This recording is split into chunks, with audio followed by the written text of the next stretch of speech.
దేశ విభజన సమయంలో 1947 జూలైలో నిర్వహించినటువంటి ఒక రెఫరెండం ద్వారా నాటి తూర్పు పాకిస్తాన్లో అంటే నేటి బంగ్లాదేశ్లో విలీనమైనటువంటి అస్సాంకు చెందిన ఒక ప్రాంతం ఏంటంటే సిలిహేట్. మరి అదే ప్రాంతంలో అంతర్భాగంగా ఉన్నప్పటికీ దేశ విభజన సమయంలో భారతదేశంలో మిగిలిపోయిన ప్రాంతం ఏంటంటే కరీంగంజ్. కరీంగంజ్ ప్రస్తుతం ఇండియా బంగ్లాదేశ్ల మధ్య అంతర్జాతీయ సరిహద్దుగా ప్రవహిస్తున్నటువంటి కుషియారా నది ఒడ్డున ఉంది. కుషియారా నది బరాకు నది యొక్క ఒక శాఖ కావడం విశేషం. బరాకు లోయలో ఉన్నటువంటి ఒక జిల్లా ఏంటంటే కరీంగంజ్. ఇంట్రెస్టింగ్ ఇన్ఫర్మేషన్ ఏంటంటే 2024 నవంబర్ 19న కరీంగంజ్ జిల్లా పేరును శ్రీభూమిగా మార్చుతూ అస్సాం క్యాబినెట్ ఏకగ్రీవ తీర్మానం చేసింది.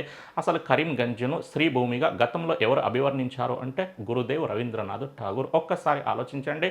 ప్రస్తుతం బంగ్లాదేశ్లో హిందువులపై తీవ్ర స్థాయిలో దాడులు జరుగుతున్న నేపథ్యంలో అదే బంగ్లాదేశ్తో సరిహద్దు కలిగి ఉన్నటువంటి అస్సాం రాష్ట్రంలోని కరీంగంజ్ జిల్లా పేరును ఏ విధంగా మార్చారండి? శ్రీభూమిగా. Thank you.